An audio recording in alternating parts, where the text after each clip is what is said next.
This happened a couple of years ago when I went on a solo camping trip. I've always liked being out in the wilderness. Something about the quiet and the simplicity just clears my head. At the time, I was going through a pretty rough patch at work and needed some time to myself, so I planned a weekend trip to a spot I'd been to a few times before. It wasn't completely off the grid, but it was remote enough that you wouldn't run into too many people. The campground was pretty small, with maybe 8 or 10 sites spread out along a gravel road. When I pulled in, there were a couple of cars parked at the far end, but the spots near me were empty. Perfect. I picked a spot near the tree line, set up my tent, and got a fire going. The first evening was uneventful. Just me, a book, and the sound of the wind in the trees. By the time the sun went down, the temperature dropped fast, so I bundled up, ate some canned soup, and crawled into my tent. The first night was fine. I slept okay, aside from waking up once or twice to adjust my sleeping bag. When I got up the next morning, I noticed something a little odd. There were footprints in the dirt around my site. Not animal tracks. These were clearly from boots. They weren't mine, though. I had stayed pretty close to the fire the night before, and these were coming from the woods, circling the fire pit, and then leading back toward the trees. At first, I thought it might have been one of the other campers, maybe someone who got turned around in the dark, but the idea of someone walking through my site while I was asleep didn't sit well with me. I told myself it wasn't a big deal and tried to shake it off. After all, I was out in the open. It wasn't exactly private property. I spent most of the day hiking a nearby trail and taking photos. By the time I got back to camp, the sun was already setting, so I got another fire going and cooked some instant noodles. I tried to relax, but I couldn't stop thinking about the footprints. I kept glancing at the tree line, half expecting someone to come out of the woods, but nothing happened. It was just me and the crackling fire. I stayed up later that night, partly because I wasn't tired, and partly because I felt uneasy.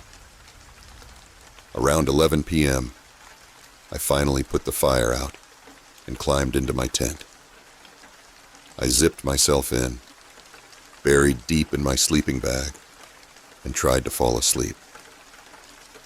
I woke up to the sound of footsteps. At first, I wasn't sure I'd actually heard anything. I lay there, holding my breath, straining to listen. Then I heard it again. Slow, deliberate footsteps on the gravel road leading to my site. They stopped for a moment, then started again, this time on the dirt around my tent. My heart was pounding. I didn't know what to do. Should I call out? Pretend I was asleep? My flashlight was within reach, but I didn't want to make any noise grabbing it. I stayed as still as I could, hoping whoever it was would just leave. The footsteps circled my tent. Once, then twice. Whoever it was wasn't in a hurry. They were taking their time, like they were checking the area. My first thought was that it might be a ranger, but why would a ranger be out here in the middle of the night? And why wouldn't they announce themselves? I finally worked up the courage to grab my flashlight. I clicked it on and pointed it at the side of the tent. "Hello?" I called out, trying to keep my voice steady. "Who's there?" No response. The footsteps stopped. For a long moment, it was dead silent. Then, without warning, the footsteps started again, this time moving away from the tent, back toward the road. I stayed awake for hours, clutching the flashlight, listening for any sign that they might come back. Eventually, exhaustion won, and I drifted off. When I got up the next morning, The first thing I did was check the area. Sure enough, there were fresh boot prints in the dirt around my tent. They matched the ones I'd seen the day before. Whoever it was had come back. I decided then and there that I wasn't staying another night. I packed up my gear as fast as I could, but as I was loading my car, I noticed something else.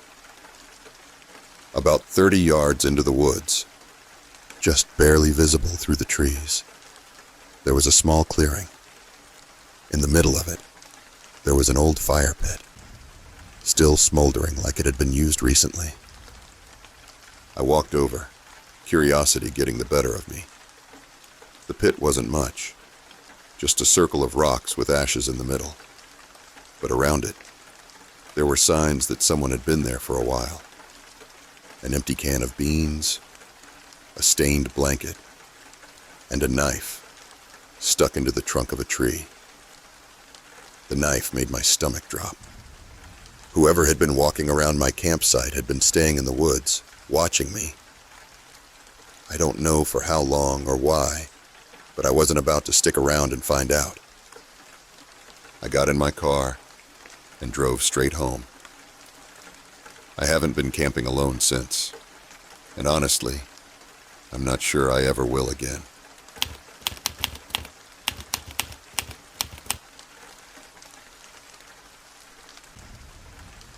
Last summer, I decided to take a weekend camping trip to a state park I'd heard great things about. It was a little out of the way, but perfect for what I wanted. Peace, quiet, and a break from my usual routine. I picked a spot near the edge of the park, right by a small lake, figuring I'd spend most of the time fishing and relaxing. When I arrived, the place was pretty empty. There were only a couple of other cars in the parking lot, and the ranger station was closed. That didn't bother me. I'd made my reservation online, so I figured I'd just find my assigned site and settle in. The area was beautiful. Tall pines, crystal clear water, and just the faintest breeze rustling through the trees. It felt like I had the whole park to myself.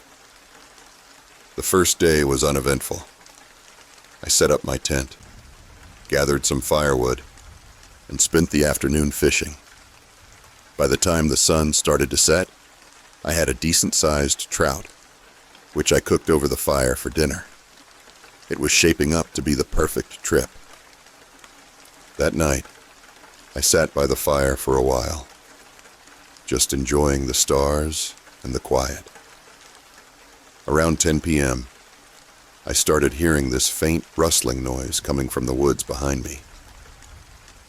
At first, I thought it was just an animal, probably a raccoon or a deer. But then it got louder, like someone was walking through the brush. I called out, "Hello? Someone there?" No answer. The rustling stopped. I shrugged it off and went back to tending the fire, but I couldn't shake the feeling that I wasn't alone. After a while, I put the fire out and climbed into my tent. I figured if it was just an animal, it'd lose interest once everything was dark. I woke up in the middle of the night to the sound of voices. At first, I thought I was dreaming, but as I came to, I realized I could definitely hear two people talking outside my tent. Their voices were low, like they were trying not to be heard, but I caught bits and pieces. "Sure this is the right one?" "Yeah, this is it. Check the car." My stomach dropped. I hadn't seen anyone all day, and now there were strangers at my campsite in the middle of the night. I stayed perfectly still, barely even breathing, trying to make out what they were saying. One of them must have moved closer, because I heard the sound of boots crunching against the dirt, right outside my tent. "We should just wait," one of them said. "He's got to come out eventually." At that point, I knew I had to do something. I slowly reached for my phone, trying not to make a sound. I didn't have great service out there, but I managed to get a call through to 911. I whispered as quietly as I could, explaining that there were two people outside my tent, and I didn't know what they wanted. The dispatcher told me to stay calm and keep quiet. They'd send someone as soon as possible. The problem was, as soon as possible wasn't going to be fast enough.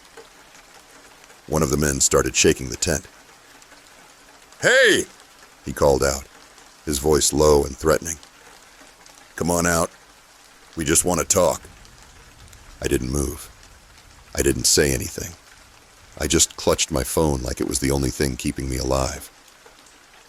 The second man laughed. "Maybe he's not even in there. Maybe he's down by the lake." They started arguing, their voices getting louder. I used the distraction to unzip the back of the tent as quietly as I could. My car was parked about 50 yards away, just past the tree line. If I could make it there, I'd have a chance. I waited until their argument got heated, something about whether or not to look in the tent, and then I made my move. I bolted out the back, sprinting through the woods toward my car. I didn't even bother grabbing my gear. My heart was pounding, and every step felt like it was giving me away. Behind me, I heard one of them yell, "Hey! He's over there!" I didn't look back. I just ran. The car was closer now, the silver body barely visible in the moonlight. I fumbled with my keys as I reached it, my hands shaking so badly I could barely unlock the door. Just as I got it open and threw myself inside, I saw one of the men emerge from the trees, maybe 20 feet away. He stopped when he saw me start the engine, and for a second, we just stared at each other. Then he turned and ran back into the woods. I didn't wait to see where he went. I peeled out of there as fast as I could, gravel kicking up behind me. I drove straight to the nearest town, where I parked in a well-lit gas station and waited for the police. When the officers arrived, I told them everything. They went back to the campsite to check it out, but by the time they got there, the men were long gone. They did find signs that someone had been there. Footprints around the tent, some trash near the fire pit, but nothing that could identify them. I never found out who they were or what they wanted. The police suggested it might have been thieves looking to steal camping gear, but something about the way they talked didn't feel like that. They weren't just looking for stuff. They were looking for me. I haven't been camping since.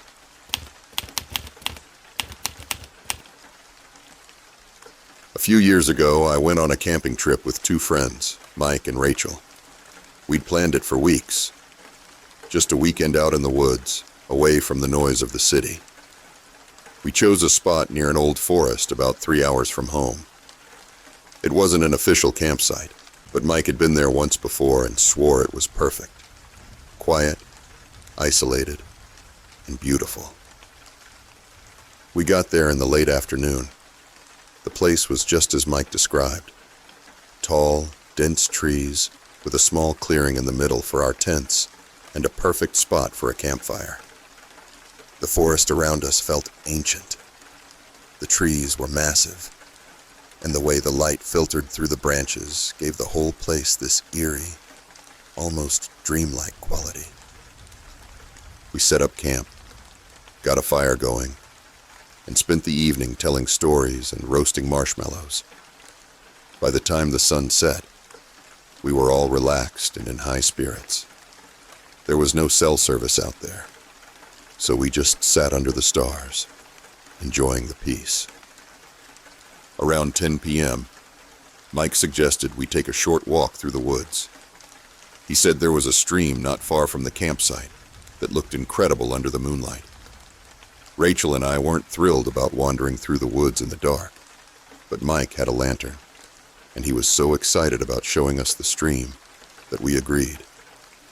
We grabbed our flashlights and followed him. The forest at night felt completely different.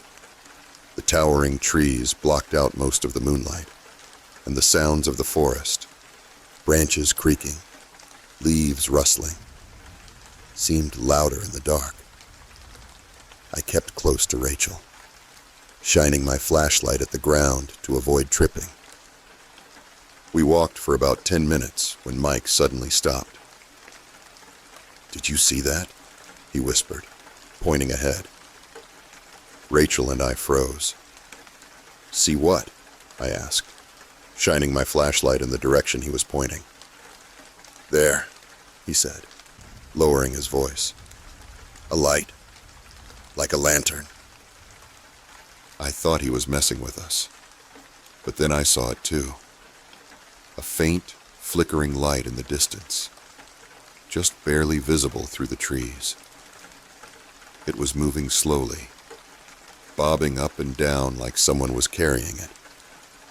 My first thought was that it was another camper, but the more I watched it, the more something felt off. The light was too steady, too deliberate. And why would someone be out here in the middle of the night, wandering the woods with a lantern? "Let's go back," Rachel said, her voice tight. "This is weird." Mike, of course, wanted to check it out. "Come on," he said. "It's probably nothing."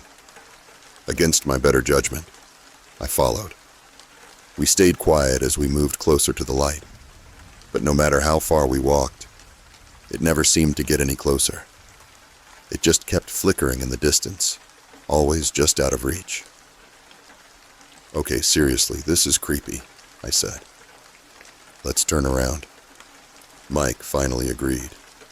We turned back the way we'd come, but after a few minutes, I realized something was wrong.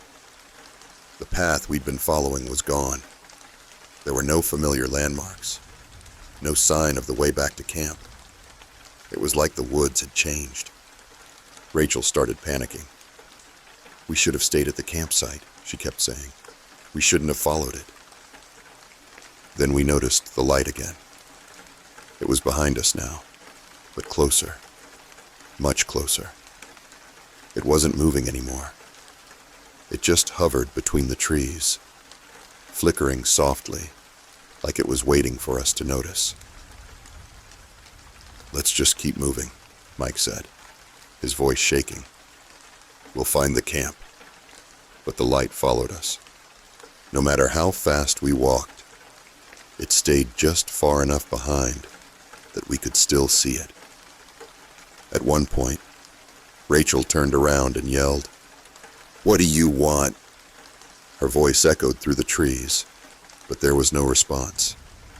The light just kept flickering. That's when we heard the footsteps. Slow, deliberate, and coming from the direction of the light. I felt the hair on the back of my neck stand up. It wasn't just the sound of boots crunching on leaves. It was heavier, almost unnatural, like whatever was walking wasn't quite right. We started running. I didn't care where we were going as long as it was away from that light. My heart was pounding, and I could hear Rachel crying as she ran beside me. Mike was ahead of us, holding the lantern, yelling for us to keep up. Finally, after what felt like forever, we broke through the trees into the clearing where we'd set up camp. I don't know how we found our way back, but I didn't care.